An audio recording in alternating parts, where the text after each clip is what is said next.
A cena de Matupá foi o nome dado ao linchamento de 3 homens que entraram na casa de um garimpeiro de Matupá, no Mato Grosso, na tentativa de fazer um assalto. Eles fizeram 2 mulheres e 5 crianças reféns e se viram diante da fúria dos moradores da cidade, que fizeram justiça com as próprias mãos. Rapaziada, eu acho que em todos os casos de execuções coletivas, esse é um dos mais terríveis que eu já vi. Essa história aqui foi enviada por um seguidor nosso e eu demorei para pedir para Adriana fazer esse roteiro. Tem momentos que a nossa mente não está preparada para algum tipo de história, alguns tipos de história, principalmente histórias pesadas como essa. E olha que eu falo de crime todo dia. Fica aí com a gente para entender do que a gente está falando. Barato é louco. Foi um momento em que caras que estavam fazendo coisa errada caíram na mão de pessoas que fizeram coisas piores com eles. E aqui a gente vai conseguir discutir justiça, justiçamento, vingança, uma série de outros termos que vão ajudar a gente a embasar a nossa história e o contexto dela. Edu, roda a vinheta.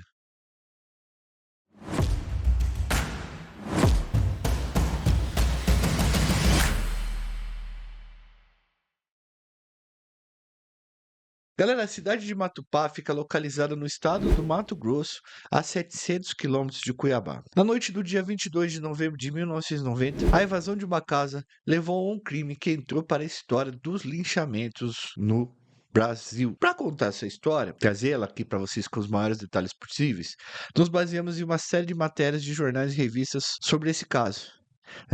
Um deles é o artigo, abre aspas, A Teoria do Bode Expiatório de René Girardi, aplicada à chacina de Matupá, da autora Letícia de Souza Furtado. Obrigado, Letícia, por ter escrito e disponibilizado para a gente esse artigo. Esse artigo é fruto do trabalho de conclusão de curso da Letícia, tá? E apresenta em detalhes os desdobramentos da invasão que acabou resultando em uma grande barbárie ali na cidade.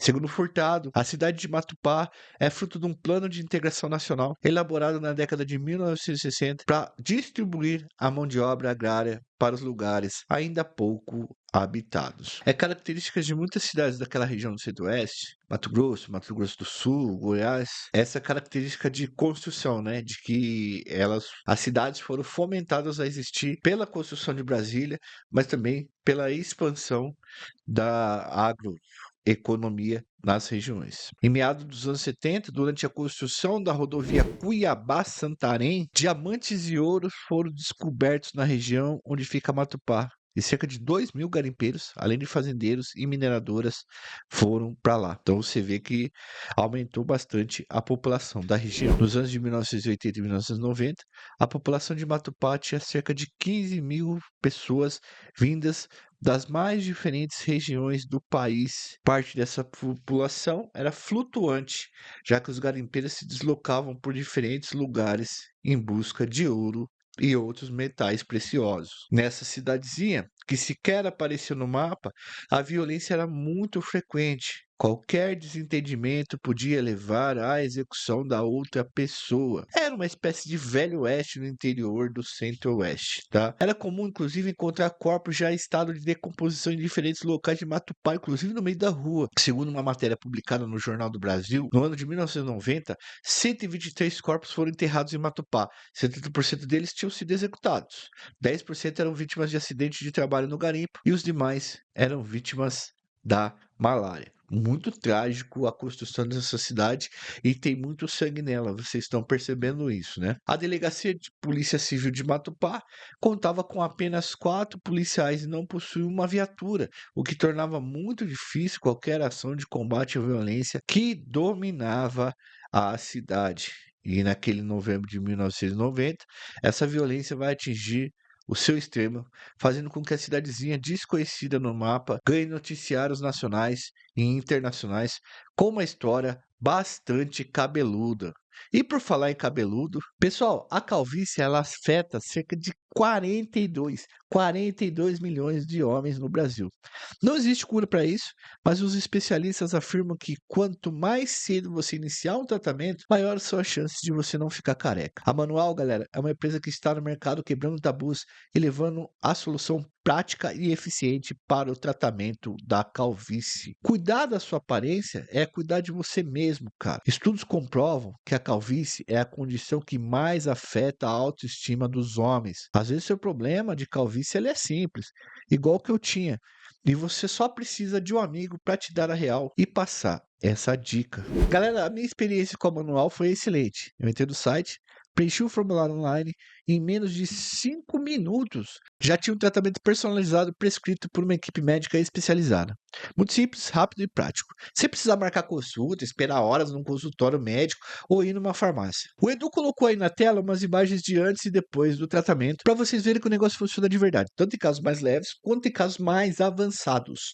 Os resultados costumam ser mais visíveis a partir do 4º mês de uso, que é o tratamento, você precisa de alguns meses fazendo certinho. Você que está chegando agora no nosso canal, dá uma olhada nos nossos vídeos mais antigos e você vai ver nitidamente que a Manual já me ajudou bastante. A Manual descolou uma oferta exclusiva de 40% de desconto se você fizer o primeiro pedido através do nosso canal. É só clicar no link da descrição ou acessar o QR Code que está na tela e inserir o cupom ICONOHISTORIA. Faz isso agora porque o cupom é limitado, beleza? Você vai responder um questionário, receber um tratamento personalizado prescrito por um médico e ter acompanhamento clínico sem custo adicional. Vai receber os produtos em casa por frete grátis, numa embalagem discreta e conseguir 40% de desconto no primeiro pedido. 40%. Entra lá, galera. Tudo começou quando 3 homens decidiram invadir uma casa na cidade e fazer um assalto. Esses homens eram Oswaldo José Beckman, de 32 anos, e os irmãos Ivacir dos Santos, de 31, e Arci dos Santos, de 28 anos. Por volta das 20 horas do dia 22 de novembro de 1990, Oswaldo, Ivacir e Arci entraram na casa de Carlos Mazoneto, dono de um garimpo de Matupá e muito conhecido na cidade, pois a sua família fazia algumas ações beneficentes ali. Ele era uma espécie quase de político do lugar, tá? Era conhecido por muita gente. Naquela noite, faltava luz na cidade, que tinha sua energia gerada por diesel. Carlos Mazoneto, o dono da propriedade, não estava na casa. Na residência havia 5 crianças e 2 mulheres, sendo que uma dessas mulheres estava grávida. Os 3 invasores não eram de Matupá e tinham entrado na residência com a intenção de roubar joias e dinheiro e seguir os seus caminhos. Mas Matupá era uma cidade bastante complicada e violenta, então os caras escolheram a cidade errada para ir. A situação dos caras roubarem ali sem usar de muito da violência, não deu, não foi como planejado. A empregada da família Mazoneto não foi vista pelos bandidos e fugiu pela cidade em busca de ajuda. Cerca de meia hora depois da invasão, policiais civis e militares estavam cercando a residência. Além deles, cerca de 300 moradores da cidade se dirigiram para lá com armas em punho, porque na cidade quase todo mundo tinha um cano, um 38, que não era uma coisa comum naquela época, naquela região, tá, mano? Região que tinha garimpo, que estava se formando. Como eu falei para vocês, o barato era o Velho Oeste. A partir desse momento, tem início uma negociação com os 3 homens que estavam dentro da casa, fazendo as pessoas de refém. Carlos Mazoneto, dono do lugar, né, da casa, chega ao local e começa uma mobilização pela libertação das mulheres e das crianças e de uma das mulheres, da mulher que estava grávida. Os assaltantes pedem 5 milhões de cruzados novos, armas e um carro para fuga. Além disso, pedem uma garantia de que não seriam perseguidos nem pela polícia, nem pela população. E os moradores de Matupá se uniram para conseguir o dinheiro do resgate, mas só conseguiram arrecadar 500 mil cruzados novos e 1 quilo de ouro. Os negociadores decidem então propor que, em troca desse valor das armas e de um carro, os homens libertassem as crianças e pelo menos a gestante. Mas Oswaldo, Ivacir e Assir recusaram a proposta. Estava tentando testar o ódio, a febre da população. A essa altura, eles já temiam não saírem vivos dali, pois percebiam a aglomeração na parte de fora e todo mundo com um cano na cinta e na mão. As negociações avançam pela noite e continuam no dia seguinte. Às 9 horas do dia 23 de novembro, o capitão de polícia de Alta Floresta, Edir Bispo dos Santos, chega ao local acompanhado de um grupo de policiais. Sob o comando do capitão Edir, policiais invadem a casa para tentar a libertação dos reféns. Do lado de fora, a agitação crescia cada vez mais. A população enfurecida porque os bandidos não quiseram soltar as pessoas que estavam lá dentro, independentemente da apesar da mobilização que os civis fizeram, a população esperava enfurecida para fazer justiça com as próprias mãos. Os 3 homens temiam que fossem, enfim, esculachados pela população, mesmo com o capitão Edir, né, da polícia, garantindo que eles seriam levados para outro lugar em segurança nas mãos dos policiais. Eu te dou garantia, eu retiro esse pessoal daí, eu te levo para lá, rapaz. Seria muita covardia matar vocês agora. O cinegrafista amador Lino José do Revalde, tá? filmou toda a operação e, graças ao trabalho dele, houve registros de grande parte do que ocorreu naquele terrível dia em Matupá. Agradecemos a ele, inclusive, por ter registrado isso para que a gente pudesse entender, compreender essa situação e depois transformá-la, evidentemente, em história para conseguir entender todo esse contexto. Bom, o que acontece? Depois que o capitão garantiu que eles poderiam sair, os 3 ladrões aceitaram trocar os reféns, tá? Não só liberarem, mas trocarem, tá? Então, assim, ó, a gente vai liberar essas pessoas que estão aqui, mas vocês vão mandar outros reféns pra gente. Eles liberaram as mulheres e as crianças, e o prefeito da cidade, Haddad Martins de Almeida, e a feira alemã Adelen Schwalen ficaram no lugar dos reféns. Que bobagem, rapaz. Você entrega a família e sai livre. Depois de muita conversa, os moradores são libertados. Está saindo um filho do seu marido com o neném no colo.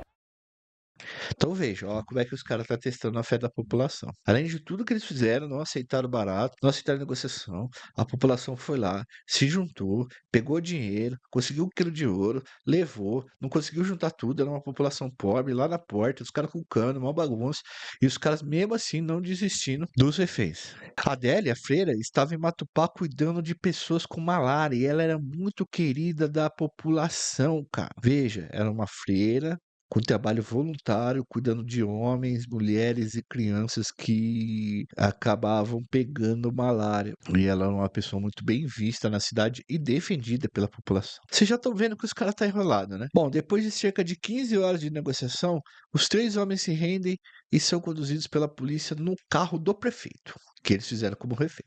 Enquanto eles saem da casa da família Mazoneto, no Opala do prefeito, as pessoas do lado de fora gritam enfurecidas, pedindo a vida dos 3 bandidos. No momento em que os 3 entram no carro, tiros são ouvidos, mas ninguém é ferido. Na sequência, os 3 bandidos se entregam. Fora da casa, centenas de pessoas buscam fazer justiça com as próprias mãos. A população está agitada pedindo para que sejam mortos os assaltantes. Por volta das 11 horas da manhã, os 3 bandidos são conduzidos de carro para fora dali. Um morador dirigiu o carro e um soldado da polícia militar os acompanhou. O carro foi escoltado por uma viatura com 4 policiais vindo do município vizinho. Mas antes do veículo sair da casa dos Mazoneto, o prefeito acionou um dispositivo do carro que corta o combustível e para o carro no meio do caminho. Então, a poucos quarteirões da casa, o veículo com os 3 criminosos parou. Parte da população enfurecida os alcançou, mas os 3 bandidos foram transferidos para um Voyage que passava por ali e que os levara até o aeroporto. A ideia era transportá-los de avião para outra cidade porque a polícia de Matupá não conseguiria garantir a segurança dos 3 homens. Nesse momento, há um corte na filmagem e do Revalde e os 3 bandidos aparecem deitados no chão e feridos. Os bandidos são levados pela polícia até o aeroporto da cidade, onde seriam transportados para a cadeia pública de Peixoto de Azevedo. Mas quando chegam ao aeroporto, a situação foge do controle. E é nesse momento que a famosa chacina de Matupá tem início. Nesse momento, há um corte na filmagem que era feito, e os 3 bandidos aparecem deitados no chão feridos. Na filmagem, é possível ver Alcir sendo interrogado, questionado sobre o porquê do assalto. Alcir disse que foi por falta de dinheiro, que era a primeira vez que eles faziam aquilo e que tinham feito porque fazia 2 meses que não recebiam pagamento da firma onde eles trabalhavam. Pô, trabalhava na firma, não recebia, vai fazer uma palhaçada dessa com os outros, tá de brincadeira, né? Nesse momento, o homem grita com ele, ordenando que fale olhando para a câmera. O outro bandido é levantado pelo colarinho por um policial e ouve-se um grupo gritando para que eles fossem executados. Arci leva um chute de um soldado e os 3 são empurrados de volta para dentro do Voyage. Eles não foram levados para o avião e seguiram de carro pela BR-163. No trevo da rodovia Cuiabá-Santarém, um veículo atravessa o caminho e impede a passagem do Voyage. Quer dizer, a população estava indo atrás do cara. As pessoas não permitem que os policiais que estavam no carro de escolta voltem para o veículo.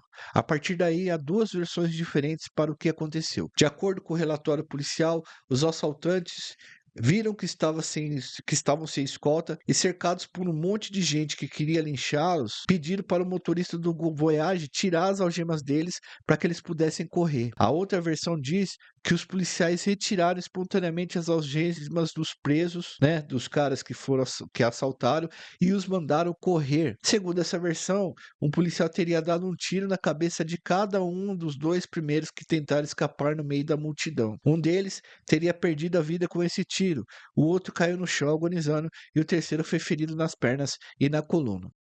Durante uma parada na gravação, um dos bandidos leva um tiro e morre. Os outros dois são espancados pela população. Mais uma vez, a gravação tem um corte. Quando voltam as imagens, os policiais já foram embora. Depois disso, os policiais foram embora. O povo arrastou os 3 homens. Um homem pisoteou o pescoço de Ivanir, que agonizava no chão e dava seus últimos suspiros. Arci ainda estava vivo, mas viu todo o horror que viria em seguida. Um homem reconhecido como Padeirinho diz que os 3 homens eram os mesmos que entraram um tempo atrás em casa e acabaram violentando, né, de forma a esposa dele. Ele decide então jogar gasolina nos 3 e alguém ateia fogo nos caras. Arci tenta desesperadamente escapar das chamas, mas as suas tentativas são em vão. E a população com muito ódio. A sua roupa vai queimando e o seu corpo vai sendo consumido lentamente pelo fogo. Alguém sugere que dê um tiro nele para acabar com a agonia, mas as pessoas falam assim, não, ele tem que sofrer lentamente. Enquanto suas calças queimam, as joias que ele tinha guardado no bolso são reveladas e o vereador de Matupá as recolhe. Gemidos de dor ouvidos quando esses homens começam a queimar eram parecidos com gritos deles pedindo perdão. As pessoas ainda tentaram arrancar dele a confissão de quem era o mandante do crime, mas eles já não tinham mais condição de proferir informações com nexo. Eles vão apenas murmurando enquanto seu corpo se esvai e eles dão um último suspiro. Depois de 20 minutos no meio das chamas, Arci tomba sem vida.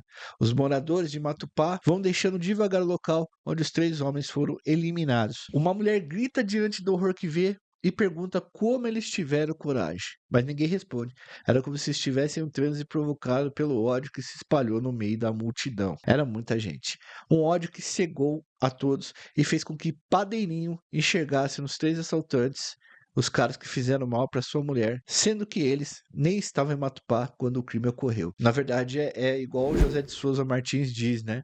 Quando há um ódio reprimido na população por falta de justiça, por não ver a justiça acontecendo, quero que ocorria em Matupá, veja que muita gente era executada, você acaba colocando essa raiva, esse sentimento de justiça para fora quando você vê alguém fazendo alguma injustiça e quando você chega numa situação dessa de execução coletiva. Um dos participantes da execução coletiva, que havia chutado a cabeça dos assaltantes, teve que enfaixar o pé, porque machucou o pé chutando os caras, e ele ficava mostrando isso, dizendo assim, ó, o que eu fiz ao meu troféu. Fotos do que aconteceu foram coladas em estabelecimentos comerciais como uma forma de espantar os bandidos. A gente tem esse vídeo, a gente tem a foto, a gente tem esses momentos, mas a gente não tem como apresentar aqui na plataforma para vocês. O que a gente vai fazer é deixar para o pessoal do Apoia-se, o pessoal que é membro do nosso canal. Seguinte, pessoal, a gente tem o Apoia-se.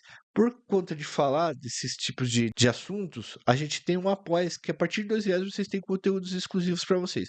A gente promete que quem ajuda a gente no Apoia-se e quem é membro do canal, que a gente tem um canal que dá para colocar todas as coisas, a gente vai colocar algumas dessas fotos e vídeos para vocês, beleza? As demais pessoas, infelizmente, a gente não vai poder colocar aqui, porque senão o vídeo cai da plataforma. Somente 2 meses e meio depois, quando as gravações de Lino José do Revalde, que era o cara que estava filmando tudo ali, chegaram à Anistia Internacional, que é uma ONG que cuida da questão dos direitos humanos, é que essa execução coletiva ganhou espaço na mídia e os moradores de Matupá passaram a ser questionados do ocorrido. Matupá agora entrava no mapa, o caso foi levado ao Movimento Nacional de Defesa dos Direitos Humanos em Brasília, à Anistia Internacional e até ao STF. Mas apenas em outubro de 2011, 17 dos 18 réus envolvidos foram julgados e apenas 3 pessoas foram condenadas. Entre elas, o Padeirinho, né, que pegou 8 anos de cana porque ele teria incentivado o pessoal dizendo que os caras eram os caras que mexeram com a mulher, com a esposa dele. Teve início hoje o julgamento dos acusados de praticarem a chacina de Matupá.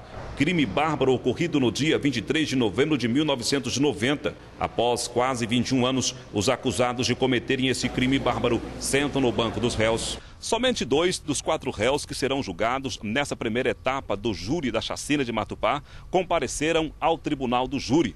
Os outros 2 serão julgados à revelia. Os 2 únicos réus que compareceram foram Valdemir Bueno, vulgo Padeirinho, Ele que aparece nessas imagens feitas por um cinegrafista amador jogando gasolina nos 3 homens que foram queimados vivos. E Santo Caione. O Ministério Público acredita na condenação dos acusados. O Ministério Público ele espera que hoje, no dia de hoje, esse julgamento consiga reverter a imagem negativa que Matupá tem trazido há muitos anos, há 20 anos, tendo em vista que Matupá é conhecida como um local que foi palco de um dos crimes mais bárbaros do estado de Mato Grosso.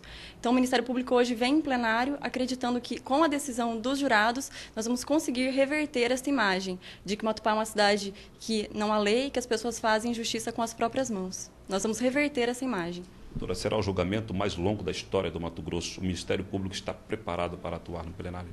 Obviamente, preparado há muito tempo. Há provas suficientes nos autos que foram estudadas, né? E o Ministério Público está convencido daquilo que vai alegar em plenário. Obviamente, estamos preparados. 7 policiais acusados de terem entregado os 3 presos na mão dos populares ainda aguardam julgamento, né? Provavelmente já prescreveu, né? Porque o crime aconteceu no início dos anos 90, então está prescrito. Tá?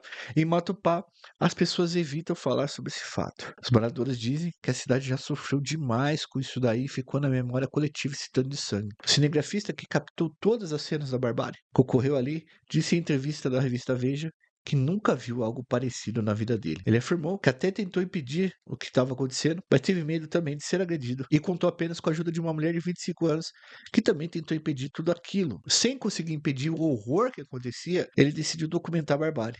Mas o peso de registrar tudo aquilo era muito grande. Por isso, a gravação é cortada por várias vezes. Foram os seus registros que tornaram esse acontecimento de Matupá conhecido no mundo.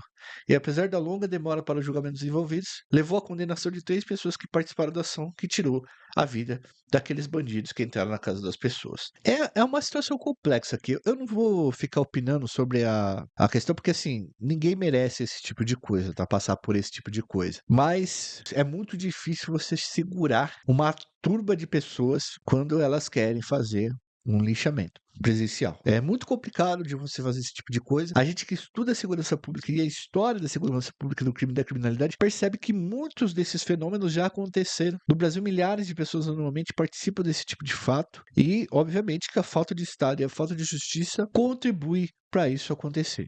Como vocês viram, Matupá era uma cidade que parecia um local de bang bang, em que boa parte da justiça era justiçamento e era feito, enfim, pelas pessoas que tinham mais força numa guerra de todos contra todos. E quando você não tem justiça, quando você não tem Estado, mas tem e o Estado é negligente, aí você tem o justiçamento popular, que obviamente não é a melhor forma de se diluir um conflito ou uma situação qualquer, seja ela, quaisquer que seja ela. Bom, galera, espero que vocês tenham achado o vídeo interessante. Não vou falar que você gostou, né? Pelo amor de Deus. Deixa seu like, se inscreve no canal, ativa o sininho, ajuda a gente no apoio. A partir de R$2 por mês vocês têm conteúdos exclusivos. Toda sexta-feira a gente coloca lá e vão ter as fotos e os vídeos lá também na íntegra para vocês. E se puder também ajuda a gente no Pix, que chega junto com nós para poder manter todo esse canal aqui, toda essa estrutura.